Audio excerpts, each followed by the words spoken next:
Guys, welcome back to another episode of college മുൻഷി.com. അപ്പം നമ്മുടെ ഇന്നത്തെ എപ്പിസോഡിൽ നമ്മൾ ഡിസ്കസ് ചെയ്യാൻ പോകുന്നത് കർണാടകയിൽ വരുന്ന ഒരു ഡീംഡ് മെഡിക്കൽ കോളേജ് ആയിട്ടുള്ള നമ്മുടെ JGMMCയെ കുറിച്ചിട്ടാണ്. നമ്മുടെ ഹുബ്ബാലിയാണ് ഈ ഒരു മെഡിക്കൽ കോളേജ് വരുന്നത്. JGMMC എന്ന് പറയുമ്പോൾ ജഗദ്ഗുരു ജഗന്തർ മഹാസ്വാമികളും മൂർ സാവിർമദ് മെഡിക്കൽ കോളേജ് എന്നാണ് അതിന്റെ ഫുൾ നെയിമായിട്ട് വരുന്നത്. അപ്പോൾ ഈ ഒരു കോളേജിനെ കുറിച്ചും കോളേജിലെ ഫീസ് സ്ട്രക്ചർ, അഡ്മിഷൻ പ്രൊസീജിയർ തുടങ്ങിയിട്ടുള്ള കാര്യങ്ങളൊക്കെ നമുക്ക് ഡിസ്കസ് ചെയ്യാം. അപ്പോൾ അതിന് മുമ്പായിട്ട് നിങ്ങൾക്ക് നീറ്റ് റിലേറ്റഡ് ആയിട്ട് എന്തെങ്കിലും ഡൗട്ട്സ് ഉണ്ടെങ്കിൽ നിങ്ങൾക്ക് താഴെ കാണുന്ന നമ്പറിൽ വിളിച്ചാൽ മതി.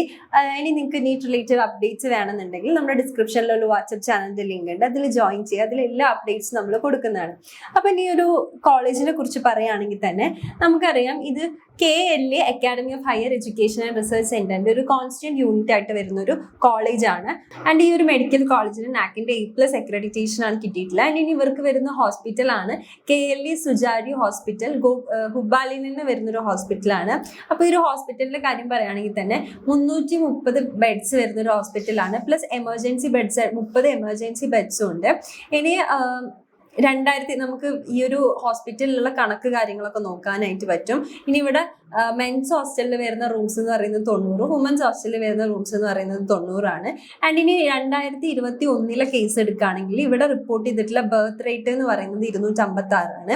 അതേപോലെ തന്നെ പേഷ്യൻസ് ആണെങ്കിൽ തന്നെ 16,402 പേഷ്യൻസും ഇവിടെ റിപ്പോർട്ട് ചെയ്തിട്ടുണ്ട്. ഈ റിപ്പോർട്ട് ചെയ്ത പേഷ്യൻസ് എന്ന് പറയുന്നത് അവിടെ അഡ്മിറ്റഡ് ആയിട്ടുള്ള പേഷ്യൻസ് ആണ്. ഇനി അഡ്മിറ്റ് ആവാതെ ഔട്ട് പേഷ്യൻസ് രജിസ്റ്റർ എന്ന് പറയുന്നത് 2,11,123 ആണ്. ഇനി 2020 കണക്കാണെങ്കിൽ 89 ബേർഡ്സ് റിപ്പോർട്ട് ചെയ്തിട്ടുണ്ട്. 2019 37. അപ്പോൾ ഓരോ വർഷം കൂടുന്നതോടും ഇവരുടെ ഫെസിലിറ്റീസ് കൂടുന്നുണ്ട്. അതേപോലെ തന്നെ ഇവിടെയുള്ള ആൾക്കാർ, പേഷ്യന്റിന്റെ ഫ്ലോ കൂടി വരുന്നുണ്ട്. അപ്പോൾ അതേപോലെ തന്നെ ഇനി ഒരു കോളേജിന്റെ സീറ്റ് മെട്രിക്സ് പറയുകയാണ്, മെഡിക്കൽ കോളേജിന്റെ സീറ്റ് മെട്രിക്സ് പറയുകയാണെങ്കിൽ ഇവർക്കുള്ളത് 150 ടോട്ടൽ സീറ്റ്സ് ആണ്. അതിൽ സ്റ്റേറ്റ് മെറിറ്റ് ആയിട്ട് വരുന്നത് 37 സീറ്റ്സ് ആണ്. ഇനി മാനേജ്മെന്റ് കോട്ടയിൽ 90 സീറ്റ്സ് ഉണ്ട്. NRI കോട്ടയിൽ 23 സീറ്റ്സ് ആണ് ഉള്ളത്. ഇനി ഒരു സ്റ്റേറ്റ് മെറിറ്റിൽ നമുക്ക് അഡ്മിഷൻ കർണാടകന്റെ പുറത്തുള്ള സ്റ്റുഡൻസിന് അഡ്മിഷൻ എടുക്കാനായിട്ട് പറ്റില്ല. അപ്പോൾ ആ ഒരു 37 സീറ്റ്സ് എന്ന് പറയുന്നത് ടോട്ടലി കർണാടക സ്റ്റുഡൻസിന് റിസർവ്ഡ് ആണ്. ആൻഡ് ഇനി നമുക്ക് ആ ഒരു കർണാടക സ്റ്റുഡൻസിന് അവിടെ അപ്ലൈ ചെയ്യണമെങ്കിൽ KA ത്രൂ നീറ്റ് ക്വാളിഫൈ ചെയ്തിട്ട് KAയിൽ രജിസ്റ്റർ ചെയ്തിട്ട് അങ്ങനെയായിരിക്കും നിങ്ങൾക്ക് അപ്ലിക്കേഷൻ മുമ്പോട്ട് പോകുന്നത്. ഇനി ബാക്കിയുള്ള മാനേജ്മെന്റ് സീറ്റ് അതേപോലെ തന്നെ NRI സീറ്റ്സിനാണ് നിങ്ങൾ അപ്ലൈ ചെയ്യുന്നതെന്നുണ്ടെങ്കിൽ നിങ്ങൾ അറ്റൻഡ് ചെയ്യേണ്ടത് ഓൾ ഇന്ത്യ കൗൺസിലിംഗ് ആണ്. അതായത് MCC നടത്തുന്ന കൗൺസിലിംഗ് ആണ് നിങ്ങൾ അപ്ലൈ ചെയ്യേണ്ടത്. അതിലൂടെ ആയിരിക്കും നിങ്ങൾക്ക് ഈ ഒരു മാനേജ്മെന്റ് അല്ലെങ്കിൽ NRI കോട്ടയിൽ അഡ്മിഷൻ കിട്ടുക. ഇനി അങ്ങനെയല്ല, ഡയറക്റ്റ് അഡ്മിഷനൂടെ പോസിബിൾ ആണ്. നിങ്ങൾക്ക് നീറ്റ് നിങ്ങൾ എലിജിബിൾ ആവും, ക്വാളിഫൈ ചെയ്യുന്ന ഉറപ്പുണ്ടെങ്കിൽ നിങ്ങൾക്ക് സീറ്റ്സ് മുന്നേ തന്നെ ബുക്ക് ചെയ്തിടാനായിട്ട് പറ്റും. അപ്പോൾ 2025-26 ഇവരുടെ ഫീസ് ഒന്നും അപ്ഡേറ്റ് ആയിട്ടില്ല. അപ്പോൾ നമുക്ക് 24 ഫീസ് സ്ട്രക്ചർ എന്താണെന്ന് നോക്കാം. അപ്പോൾ MBBS സ്റ്റുഡൻസിന് ഇവിടെ വരുന്ന ഫീസ് അത് നമുക്ക് മാനേജ്മെന്റ് കോട്ടയിൽ, ബാക്കിയുള്ള NRI കോട്ടയും മാനേജ്മെന്റ് കോട്ടയിൽ നമുക്ക് അപ്ലൈ ചെയ്യാന്ന് പറഞ്ഞു. അപ്പോൾ മാനേജ്മെന്റ് കോട്ടയിൽ നമ്മൾ അപ്ലൈ ചെയ്യുമ്പോൾ നമുക്ക് വരുന്ന ഫീസ്, ഡ്യൂറേഷൻ കാര്യങ്ങളൊക്കെ നോക്കാം. അപ്പോൾ 4.5 ഇയർ പ്ലസ് 1 ഇയർ ഇന്റേൺഷിപ്പ്, അപ്പോൾ 5.5 വർഷത്തെ കോഴ്സ് ആയിരിക്കും വരുന്നത്. അപ്പോൾ അതിൽ ഫസ്റ്റ് നിങ്ങൾക്ക് 5 ഇൻസ്റ്റാൾമെന്റുകളായിട്ട് നിങ്ങൾക്ക് പൈസ അടയ്ക്കാനായിട്ട് പറ്റും.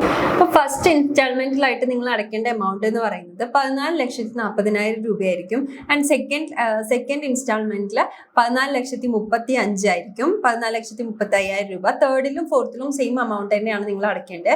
ഇനി 5th ഇൻസ്റ്റാൾമെന്റിൽ നിങ്ങൾ അടയ്ക്കേണ്ട എമൗണ്ട് എന്ന് പറയുന്നത് 7,20,000 റുപ്പീസ് ആയിരിക്കും. ഇനി നമ്മുടെ NRI കാറ്റഗറിയിൽ അപ്ലൈ ചെയ്യുന്ന സ്റ്റുഡൻസ് ആണെങ്കിൽ നിങ്ങൾ US ഡോളേഴ്സിലായിരിക്കും പൈസ അടയ്ക്കേണ്ടി വരിക. അപ്പോൾ അതിൽ നിങ്ങൾക്ക് ഫസ്റ്റ് ഇൻസ്റ്റാൾമെന്റിലായിട്ട് അടയ്ക്കേണ്ട എമൗണ്ട് എന്ന് പറയുന്നത് $40,000 ആണ്. സെക്കൻഡിലും തേർഡിലും 4th ഇൻസ്റ്റാൾമെന്റിലും നിങ്ങൾ അടയ്ക്കേണ്ടത് $38,500 ആണ്. 5th ഇൻസ്റ്റാൾമെന്റിൽ വരുമ്പോൾ അത് $19,250 വരും. അപ്പോൾ ഇതാണ് നിങ്ങൾ ഈ ഒരു കോളേജിൽ അഡ്മിഷൻ എടുക്കുകയാണെങ്കിൽ നിങ്ങൾ അടയ്ക്കേണ്ട എമൗണ്ട് ഡീറ്റെയിൽസ് എന്ന് പറയുന്നത്. അപ്പോൾ ഇനി നിങ്ങൾ ഈ ഒരു കോളേജിൽ അഡ്മിഷൻ എടുക്കാൻ ആഗ്രഹിക്കുന്ന സ്റ്റുഡൻസ് ആണ്, അല്ലെങ്കിൽ നിങ്ങൾ അപ്ലൈ ചെയ്യുന്നുണ്ടെന്നുണ്ടെങ്കിൽ നിങ്ങൾ കുറച്ച് ഡോക്യുമെന്റ്സ് അവിടെ അഡ്മിഷൻ ടൈമിൽ കൊടുക്കേണ്ടി വരും. അപ്പോൾ ആ അഡ്മിഷൻ നിങ്ങൾ പോകുമ്പോൾ കൊണ്ടുപോകേണ്ട ഡോക്യുമെന്റ്സ് എന്തൊക്കെയാണെന്ന് നമുക്ക് നോക്കാം.